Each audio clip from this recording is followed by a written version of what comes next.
Hi friends, ಪ್ರಭಾಪರ ರೆಸಿಪಿಗೆ ಸ್ವಾಗತ. ಇವತ್ತಿನ recipe tandoori chicken. ನಾನು ಈ ಚಿಕನ್ನ ಸ್ವಲ್ಪ ಕೂಡ ಎಣ್ಣೆ ಇಲ್ದಂಗೆ ಏರ್ ಫ್ರೈಯರಲ್ಲಿ ಮಾಡ್ತಾಯಿದ್ದೀನಿ. ವಿಡಿಯೋ ಶುರು ಮಾಡೋದಕ್ಕಿಂತ ಮುಂಚೆ ಫ್ರೆಂಡ್ಸ್, ಯಾರೆಲ್ಲ ಸಬ್ಸ್ಕ್ರೈಬ್ ಮಾಡದೆ ನೋಡ್ತಾ ಇದ್ದೀರಾ ನನ್ನ ಚಾನಲ್ನ, ದಯವಿಟ್ಟು ಸಬ್ಸ್ಕ್ರೈಬ್ ಮಾಡ್ಕೊಳ್ಳಿ ಅಂತ ಕೇಳ್ಕೊಳ್ತಾ ವಿಡಿಯೋ ಶುರು ಮಾಡೋಣ. ನಾನಿಲ್ಲಿ 2 kg ಚಿಕನ್ ಬರೀ ಲೆಗ್ ಪೀಸ್ನೇ ತರಿಸಿದ್ದೀನಿ. ಇದನ್ನು ಚೆನ್ನಾಗಿ ತೊಳೆದು ಮೇಲೆ ಇರುವ ಗಲೀಜು ಮತ್ತು ಕೊಬ್ಬು ಎಲ್ಲ ಇರುತ್ತೆ, ಅದನ್ನೆಲ್ಲ ಕ್ಲೀನಾಗಿ ತೊಳಿಬೇಕು. ಹಾಗೆಯೇ ತೆಳುವಾದ ಪ್ಲಾಸ್ಟಿಕ್ ಥರ ಒಂದು ಲೇಯರ್ ಇರುತ್ತೆ, ಅದನ್ನು ಸಹ ಚೆನ್ನಾಗಿ ತೆಗೆದು ತೊಳೆದು ಈ ಥರ ಜಾಲರಿ ಪಾತ್ರೆಯಲ್ಲಿ ಸೋಸಿಟ್ಟಿದ್ದೀನಿ. ನೀರೊಂದು ಸ್ವಲ್ಪನೂ ಇರಬಾರ್ದು, ಆ ಥರ ನೀರೆಲ್ಲ ಸೋಸಿ ತೆಗೆದಿಟ್ಟಿದ್ದೀನಿ. ಇಷ್ಟೊಂದು ಡೀಟೇಲ್ ಯಾಕೆ ಹೇಳ್ತಾರೆ, ನಮಗೂ ಗೊತ್ತಲ್ವಾ ಅಂತ ನೀವು ಅಂದ್ಕೋಬೋದು. ಆದರೆ ಕೆಲವರು ಗೊತ್ತಿಲ್ಲದೆ ಹೇಗೆ ಕೊಡ್ತಾರೋ ಹಾಗೆ ತಂದು ತೊಳೆದು ಮಾಡೋರನ್ನ ನಾನು ನೋಡಿದ್ದೀನಿ. ಗೊತ್ತಿಲ್ಲದೆ ಮಾಡ್ತಾ ಇರೋರೆ ತಿಳ್ಕೊಳ್ಳಿ ಅಂತ ಹೇಳ್ತಾ ಇದ್ದೀನಿ ಅಷ್ಟೇ. ಈಗ ಶಾರ್ಪಾಗಿರೋ ಚಾಕು ತೊಗೊಂಡು ಒಂದೊಂದು ಲೆಗ್ ಪೀಸ್ದು ಕೂಡ ಒಂದು 3 ಥರ ಕಟ್ ಮಾಡಬೇಕು. ಈ ಥರ ತುಂಬ ಶಾರ್ಪಾಗಿರಬೇಕು ಚಾಕು, ಈ ಥರ 3 ಯಾಕೆಂದರೆ ಅದರೊಳಗೆಲ್ಲ ಮಸಾಲೆ ಹೋಗಬೇಕಲ್ವ, ಅದಕ್ಕೋಸ್ಕರ. ಮತ್ತು ಎಲ್ಲಿ ತುಂಬ ಕವರಾಗಿರುತ್ತೋ ಮಟನ್ನು ಅಂಥ ಕಡೆ ಎಲ್ಲ ಈ ಥರ ಚೆನ್ನಾಗಿ ಕಟ್ ಮಾಡಿ ಸಪ್ರೇಟಾಗಿ ಎತ್ತಿಟ್ಕೊಳ್ತಾ ಇದ್ದೀನಿ.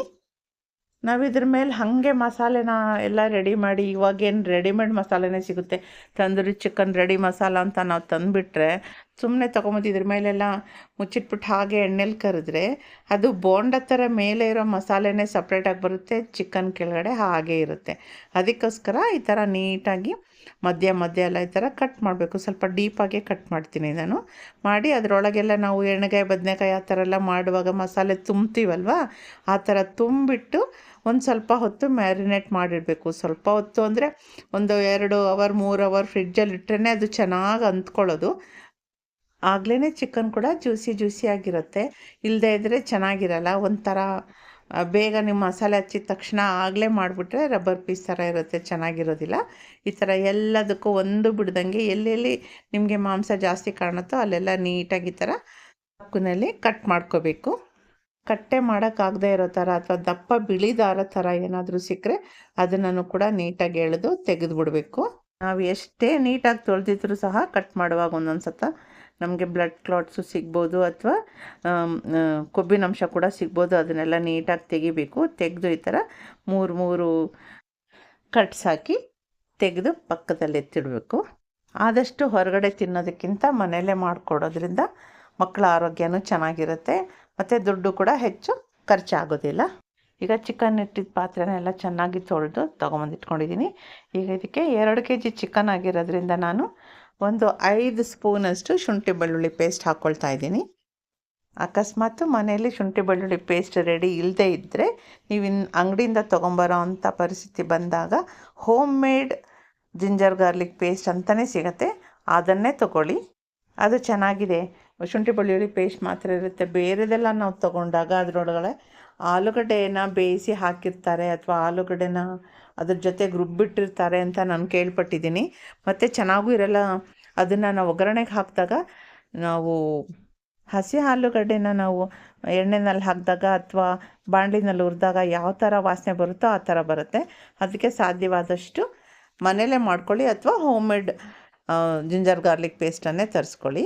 ನಾನೀಗ ಎವರೆಸ್ಟ್ ಅವರ ತಂದೂರಿ ಚಿಕನ್ ಮಸಾಲ ತರಿಸಿದ್ದೀನಿ.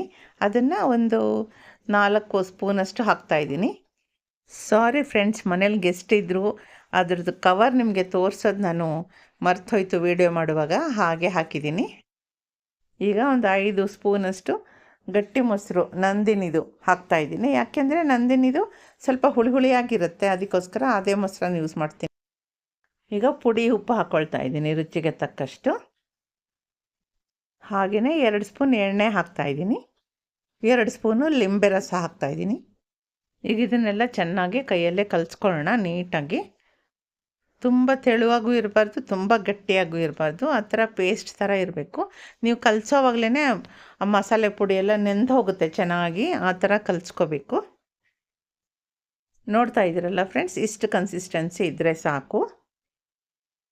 ಈಗ ಚಿಕನ್ ತೆಗೆದು ಈ ಕಡೆ ಇಟ್ಕೊಂಡು ಅಲ್ಲಿ ಒಂದು ದೊಡ್ಡ ಪ್ಲೇಟ್ ಇಟ್ಕೊಳ್ಳೋಣ. ಈಗ ಒಂದೊಂದೇ ಚಿಕನ್ ಪೀಸ್ ತೊಗೊಂಡು ಎಲ್ಲೆಲ್ಲಿ ನಾವು ಕಟ್ ಮಾಡಿದ್ವಿ ಮೊದಲು ಅಲ್ಲಿಗೆಲ್ಲ ಮಸಾಲೆನ ತುಂಬಿಬೇಕು. ಆಮೇಲೆ ಉಳಿದ ಜಾಗಕ್ಕೆಲ್ಲ ಚೆನ್ನಾಗಿ ತಿಕ್ಕಾಗಿ ಸವರ್ಬಿಟ್ಟು ಪ್ಲೇಟಲ್ಲಿ ಎತ್ತಿಟ್ಕೊಳ್ಬೇಕು. ಫ್ರೆಂಡ್ಸ್, ನಮ್ಗೆ ಅನಿಸುತ್ತೆ ಇಷ್ಟೊಂದು ಚಿಕನ್ ಇದೆ, ಇದಕ್ಕೆ ಇಷ್ಟು ಮಸಾಲೆ ಸಾಕಾ ಅಂತ. ಸಾಕಾಗುತ್ತೆ. ಈ ಮಸಾಲೆ ತುಂಬ ಸ್ಟ್ರಾಂಗ್ ಆಗಿರುತ್ತೆ ನೋಡಿ. ಈ ಥರ ಚೆನ್ನಾಗಿ ಅದಕ್ಕೆ ಒಳಗಡೆ ಎಲ್ಲ ಹೋಗೋ ಥರ ಮಸಾಲೆ ಹಚ್ಬಿಟ್ಟು ಪಕ್ಕದ ತಟ್ಟೆನಲ್ಲಿ ಎತ್ತಿಟ್ಬಿಡೋಣ. ಇದೇ ಥರನೇ ಪ್ರತಿಯೊಂದು ಚಿಕನ್ ಪೀಸ್ಗೂ ಹಚ್ಕೊಂಡು ಎಲ್ಲನೂ ನೀಟಾಗಿ ಹಚ್ಕೊಂಡು ಅದನ್ನು ಫ್ರಿಡ್ಜಲ್ಲಿ 2 ರಿಂದ 3 ಅವರ್ ಇಡಬೇಕು. ನೀವು ಹೊರಗಡೆನೇ ಇಡೋದಾದ್ರೂ ಪರವಾಗಿಲ್ಲ, ಏನಾಗಲ್ಲ. ನೀವು ಚಿಕನ್ನ ಫ್ರಿಡ್ಜಲ್ಲಿ ಇಟ್ಟರೆ ಒಂದು 3 ಅವರ್ಸ್ ಸಾಕು. ಹೊರಗಡೆನೇ ಇಡೋದಾದರೆ ಒಂದು 5 ಅವರ್ಸ್ ಬೇಕಾಗುತ್ತೆ. ಅದು ಚೆನ್ನಾಗೆಲ್ಲ ಅಂಟ್ಕೋಬೇಕಲ್ವಾ, ಮಸಾಲೆ ಎಲ್ಲ ಹೀರ್ಕೋಬೇಕು, ಅದ್ರದ್ದು ಟೇಸ್ಟ್ ಚೇಂಜ್ ಆಗಬೇಕು. ಅದಕ್ಕೋಸ್ಕರ ಇದರ ಮಿನಿಮಮ್ ಮ್ಯಾರಿನೇಷನ್ ಟೈಮ್ ಬಂದು 2 ಅವರ್ಸು, ಅಂದರೆ ಫ್ರಿಡ್ಜಲ್ಲಿ. ಮ್ಯಾಕ್ಸಿಮಮ್ ಅಂದರೆ 5 ಅವರ್ಸು, ಹೊರಗಾಗಲಿ ಅಥವಾ ಫ್ರಿಡ್ಜಲ್ಲಾಗಲಿ. ನಾನು ಸ್ವಲ್ಪ ಮಾತ್ರ ಮಾಡಿ ಫ್ರಿಡ್ಜಲ್ಲಿ ಇಟ್ಬಿಟ್ಟು ಬೇಗ ಮಾಡೋಣ, ಮಿಕ್ಕಿದ್ದೆಲ್ಲ ಹೊರಗಡೆನೇ ಇರಲಿ ಅಂದ್ಕೊಂಡಿದ್ದೆ. ಯಾಕಂದರೆ ಮಕ್ಕಳು ಇನ್ನೂ ಬಂದಿರಲಿಲ್ಲ. ಇದು ಮಾಡ್ತಾ ಇರುವಾಗಲೇ ಮಕ್ಕಳು ಬಂದುಬಿಟ್ರು. ಸೊ ನಾನು ಎಲ್ಲನೂ ತೆಗೆದು ಫ್ರಿಡ್ಜಲ್ಲೇ ಇಟ್ಟಿದ್ದೀನಿ. ಅದಕ್ಕೆ ನಾನೀಗ ದೊಡ್ಡ ಪರಾತದಲ್ಲಿ ತೊಗೊಂಡು ಪರಾತದಲ್ಲಿ ಇಡ್ತಾಯಿದ್ದೀನಿ. ಇದೆಲ್ಲ ಮ್ಯಾರಿನೇಟ್ ಆಗೋ ಅಷ್ಟೊತ್ತಿಗೆ ನಾನು ಅಡುಗೆ ಕೆಲಸ ಮುಗಿಸೋಣ ಅಂತ ಅಂದ್ಕೊಂಡಿದ್ದೀನಿ. ಇದನ್ನು ನಾನು ಬರೀ 2 ಅವರ್ಸ್ ಮಾತ್ರ ಇಡ್ತಾಯಿದ್ದೀನಿ. ಫ್ರೆಂಡ್ಸ್, ಈಗ 2 ಅವರ್ಸ್ ಆಗಿದೆ. ನಾನೀಗ ತೊಗೊಂಬಂದಿದ್ದೀನಿ. ಈಗ ಇದನ್ನಿಟ್ಟು ಏರ್ ಫ್ರೈಯರಲ್ಲಿ ಇಡ್ತಾಯಿದ್ದೀನಿ. ಕೆಳಗಡೆ ಬಟರ್ ಪೇಪರ್ ಹಾಕಿ ಒಂದೊಂದೇ ಲೆಗ್ ಪೀಸ್ನ ಕ್ರಾಸಾಗಿ ಇಡ್ತಾಯಿದ್ದೀನಿ. ಯಾಕಂದರೆ ಇದರಲ್ಲಿ ಜಾಗ ಚಿಕ್ಕದಾಗಿರುತ್ತೆ, ಒಂದು ಒಟ್ಟಿಗೆ 4-5 ಬೇಯಲ್ಲ. ಬೇಯಿಸಿದ್ರೂ ನಾವು ಅದು ಚೆನ್ನಾಗಿ ಫ್ರೈ ಆಗಲ್ಲ. ಅದಕ್ಕೋಸ್ಕರ ಈ ಥರ ಎರಡೆರಡೆ ಮಾಡ್ಕೋಬೇಕಾಗತ್ತೆ ನೋಡಿ. ಇವಾಗ ಇದನ್ನು ಈ ಥರ ಕ್ರಾಸಾಗಿ ಇಡ್ತಾಯಿದ್ದೀನಿ. ಇದನ್ನೀಗ ಏರ್ ಫ್ರೈಯರಲ್ಲಿಟ್ಟು 180 ಡಿಗ್ರಿ ಸೆಂಟಿಗ್ರೇಡಲ್ಲಿ 20 ಮಿನಿಟ್ಸ್ ಬೇಯಿಸಬೇಕು. 10 ಮಿನಿಟ್ಸ್ ಆಗಿದ ತಕ್ಷಣ ಒಂದು ಅಲಾರಾಮ್ ಕೊಡುತ್ತೆ. ಆವಾಗ ಅದನ್ನು ತಿರುಗಿಸಿ ಇಡಬೇಕು ನಾವು. ಈಗ 10 ನಿಮಿಷ ಆಗಿದೆ ಫ್ರೆಂಡ್ಸ್. ಅದನ್ನು ತಗೊಂಬಂದಿದ್ದೀನಿ. ನೋಡ್ತಾ ಇದ್ದೀರಲ್ವ ಫ್ರೆಂಡ್ಸ್, ಎಷ್ಟು ಚೆನ್ನಾಗಿ ಮಸಾಲೆ ಎಲ್ಲ ಅದಕ್ಕೆ ಹಿಡ್ಕೊಂಡಿದೆ ಅಂತ. ಈಗ ಇದನ್ನು ಟರ್ನ್ ಮಾಡಬೇಕು.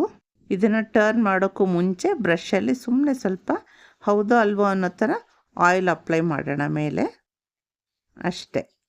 ಈಗ ತುಂಬ ಬಿಸಿ ಇರುತ್ತೆ, ಪಾತ್ರೆ ಕೂಡ ಬಿಸಿ ಇರುತ್ತೆ, ಹಾಗೆಯೇ ಚಿಕನ್ ಕೂಡ ಬಿಸಿ ಇರುತ್ತೆ. ಈ ಥರ ತೆಳುವಾಗಿರೋ ಒಂದು ಚುಮ್ಟ ತೊಗೊಂಡು ಈ ಥರ ತಿರುವು ಹಾಕ್ಕೋಬೇಕು ನೋಡಿ. ಆಗಲೇ ಬಾಯಿ ಬಿಟ್ಕೊಳ್ತಾ ಇದೆ, ಅದು ಅಷ್ಟು ಚೆನ್ನಾಗಿ ಬೆಂದು ಹೋಗಿದೆ. ಬಟ್ 2 ಕಡೆ ರೋಸ್ಟ್ ಆಗಬೇಕಾಗಿರೋದ್ರಿಂದ ನಾವು ಇದನ್ನ ಈ ಥರ ಇಟ್ಕೊಳ್ತಾ ಇದ್ದೀವಿ. ನೋಡ್ತಾ ಇದ್ದೀರಲ್ವ ಎಷ್ಟು ಚೆನ್ನಾಗಾಗಿದೆ ನೋಡಿ. ಸ್ವಲ್ಪ ಅಕ್ಕಪಕ್ಕ ಈ ಕಡೆ ತಿರುಗಿಸ್ಕೊಂಡು ಇಟ್ಕೊಳ್ಳಿ, ಅಂದರೆ ಅದಕ್ಕೆ ಚೆನ್ನಾಗಿ ಬಿಸಿ ಗಾಳಿ ಹೋಗಲಿಲ್ಲ ಅಂದರೆ ಅದು ಚೆನ್ನಾಗಿ ರೋಸ್ಟ್ ಆಗೋದಿಲ್ಲ. ಇವಾಗ ಈ ಕಡೆ ಕೂಡ ಸ್ವಲ್ಪ ಆಯಿಲ್ ಟಚ್ ಮಾಡ್ಕೊಳ್ತಾ ಇದ್ದೀನಿ. ಸ್ವಲ್ಪ ಮಟ್ಟಿಗೆ ಬ್ರಷ್ ಮಾಡಿದ್ರೆ ಸಾಕು. ಈಗ ಇದನ್ನು ಮತ್ತೆ ಏರ್ ಫ್ರೈಯಲ್ಲಿ ಮತ್ತೆ 10 ನಿಮಿಷ ಬೇಯಿಸಬೇಕು, ಈ ಪಕ್ಕ ಬೇಯೋದಕ್ಕೋಸ್ಕರ. ಅದು ಕುಕ್ ಆಗೋ ಅಷ್ಟೊತ್ತಿಗೆ ನಾನು ಅದಕ್ಕೆ ಬೇಕಾಗಿರೋ ತಂದೂರಿ ಚಟ್ನಿ ರೆಡಿ ಮಾಡ್ಕೊಳ್ತಾ ಇದ್ದೀನಿ. ಇದ್ರ ವಿಡಿಯೋನ ಸಪ್ರೇಟಾಗಿ ಹಾಕಿದ್ದೀನಿ. ಈಗ ನಮ್ಮ ತಂದೂರಿ ಚಿಕನ್ ರೆಡಿಯಾಗಿದೆ, ಬನ್ನಿ ನೋಡೋಣ. ನೋಡಿದ್ರಲ್ಲ ಫ್ರೆಂಡ್ಸ್, ಎಷ್ಟು ಚೆನ್ನಾಗಿ ರೆಡಿಯಾಗಿದೆ ನಮ್ಮ ತಂದೂರಿ ಚಿಕನ್ನು. ಮನೆಯಲ್ಲೇ ಮಾಡಿರೋಂಥದ್ದು, ಸ್ವಲ್ಪನೂ ಎಣ್ಣೆ ಇಲ್ಲ, ಏನೂ ಇಲ್ಲ. ಹಾಗೆ ಹೆಲ್ತಿಗೂ ಒಳ್ಳೆಯದು. ಇದರಿಂದನೇ ಬೇಕಾದಷ್ಟು ಎಣ್ಣೆ ಹೊರಗಡೆ ಬರುತ್ತೆ, ಅಂದರೆ ಚಿಕನ್ನಲ್ಲಿರುವಂಥ ಚರ್ಬಿ ಎಲ್ಲ ಕರಗಿ ಬರುತ್ತೆ. ಅದೇ ಚೆನ್ನಾಗಿರುತ್ತೆ ನೋಡೋಕ್ಕೆ, ತಿನ್ನೋಕ್ಕೂ ಟೇಸ್ಟಾಗಿರುತ್ತೆ, ಜ್ಯೂಸಿಯಾಗಿರುತ್ತೆ. ನೀವು ಇದನ್ನು ಮನೇಲಿ ಟ್ರೈ ಮಾಡಿ ಫ್ರೆಂಡ್ಸ್. ನಿಮಗೆಲ್ಲ ಇಷ್ಟ ಆಗಿದೆ ಅಂದ್ಕೊಳ್ತೀನಿ. ನೀವು ಇದನ್ನು ಮನೇಲಿ ಟ್ರೈ ಮಾಡಿ ಹೇಗೆ ಬಂತು ಅಂತ ನನಗೆ ಕಾಮೆಂಟಲ್ಲಿ ತಿಳಿಸೋದನ್ನು ಮರಿಬೇಡಿ. ಹಾಗೆಯೇ ಇದೇ ಥರ ಈಸಿ ರೆಸಿಪೀಸ್ಗೆ ನನ್ನ ಚಾನಲ್ನ ಫಾಲೋ ಮಾಡೋದನ್ನು ಮರಿಬೇಡಿ. Thank you friends. Thank you for watching.